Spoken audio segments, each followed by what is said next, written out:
Welcome to the Center for Nonprofit Resources based in Toledo, Ohio.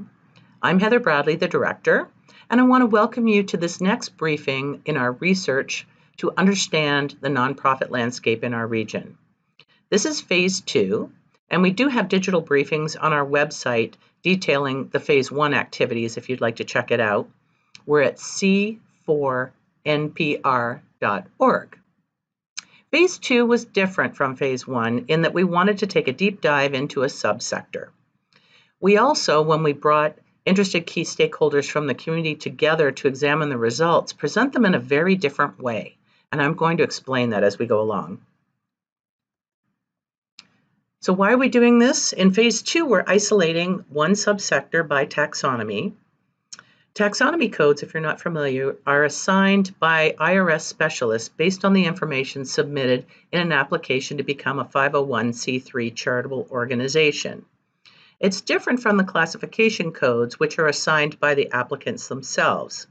The taxonomy experts are looking at the information and deciding which particular category reflects the work that the organization has stated they're going to do. This data set we wanted to be manageable in size to conduct a more thorough analysis than we were able to conduct in phase 1, and we wanted to better understand community resources focused on one issue or area.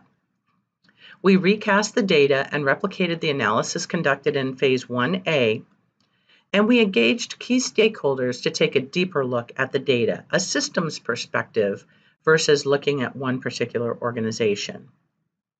TaxExemptWorld.com remained our data set, looking at the Toledo metro area as of March 23, 2018. We also needed to extend our research into the published 990 tax filings when they were available, as well as 990 EZ data. We also needed to go into board lists to formalize some of the information. If you've had a chance to look at phase 1, you'll recognize some of these data elements here, and this is a much longer list, particularly looking at the ones on the right-hand side. We're taking a much deeper dive into the operations of these particular organizations in the subsector. In the Metro Toledo area, this subsector has 28 organizations.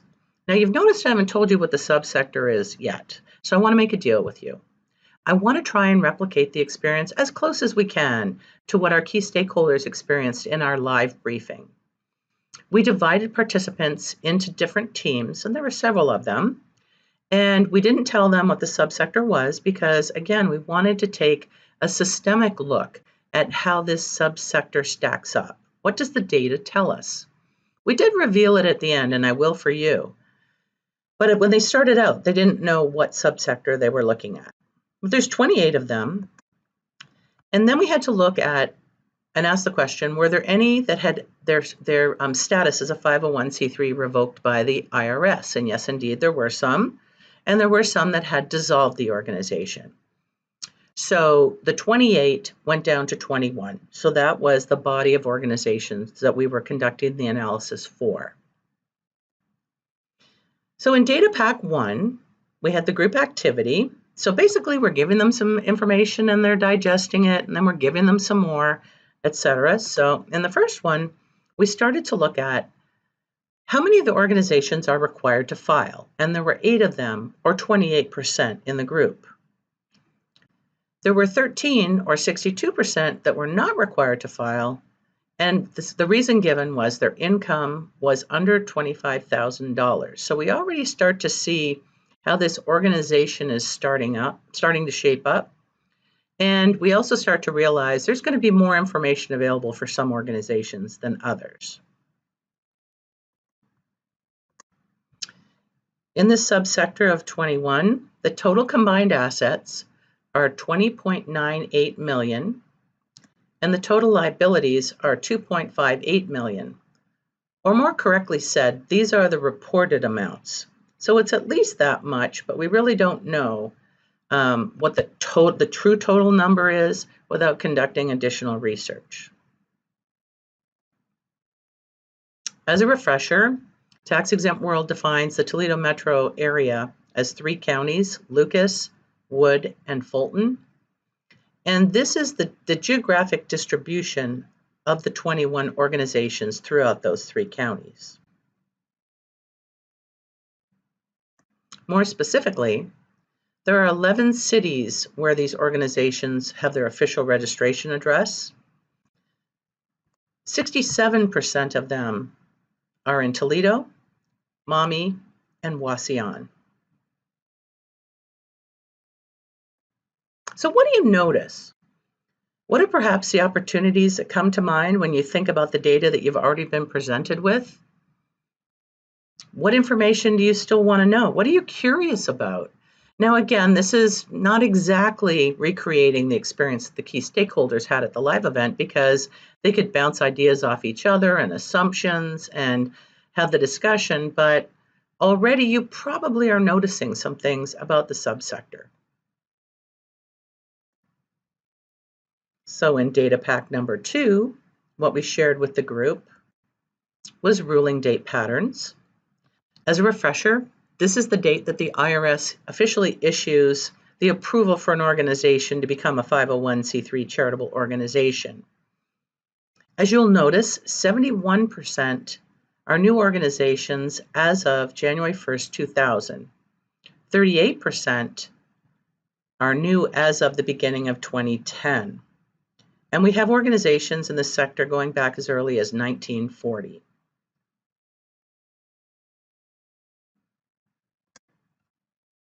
We drilled down a little bit deeper in the past 20 years by year and took a look not only at the numbers, but at the pattern that's being formed and depicted by the black line left to right.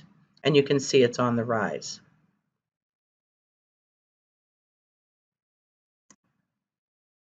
In terms of revenue, there are $5.9 million reported in total revenue for these 21 organizations. Again, keep in mind, not all organizations report. As indicated by the left bar, 10 organizations are presumed to bring in $25,000 or less, and some may well be zero. We wouldn't know without further research.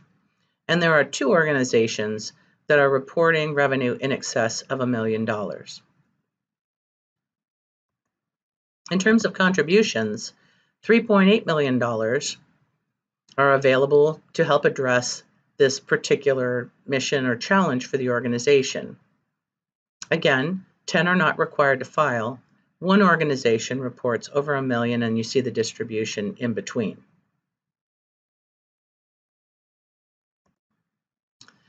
Again, what do you notice? What are the opportunities that come to mind? We've looked at lots of things in terms of reporting and geography and revenue and contributions and how new or established organizations are. What opportunities come to mind when you think about some of this data?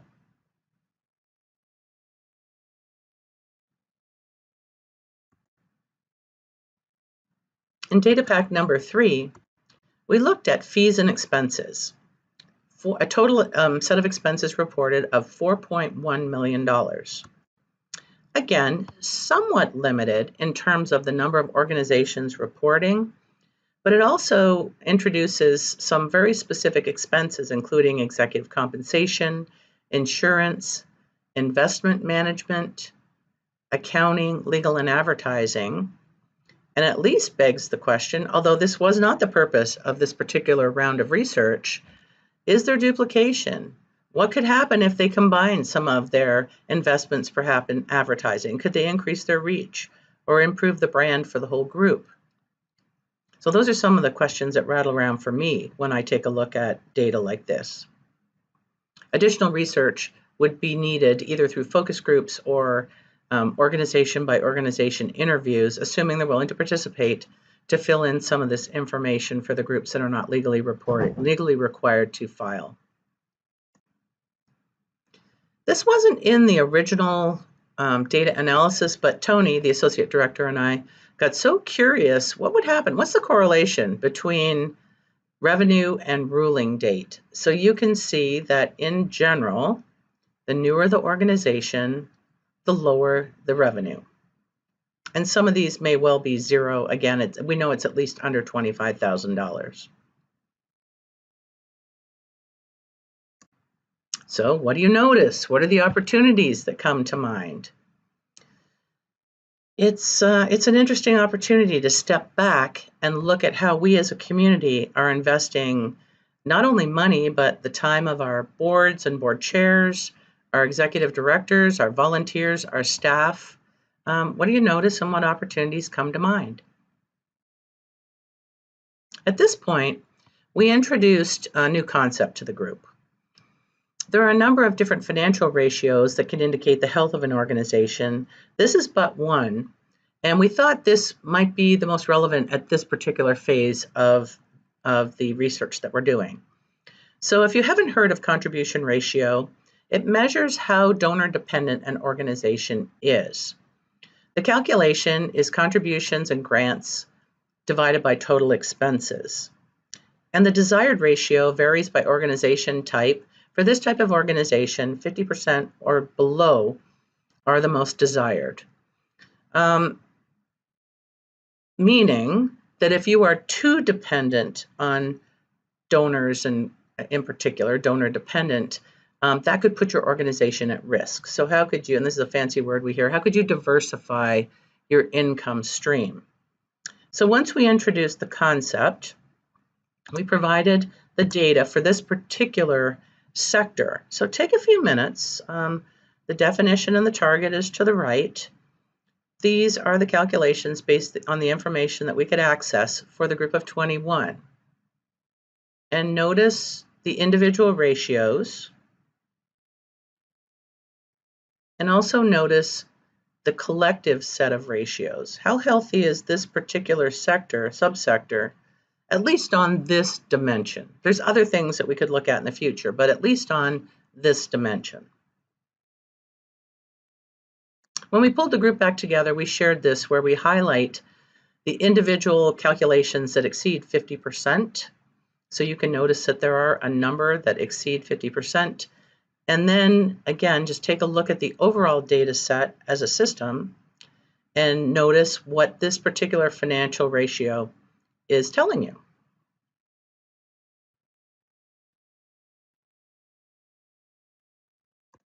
So it's time to reveal the taxonomy. I have but one request.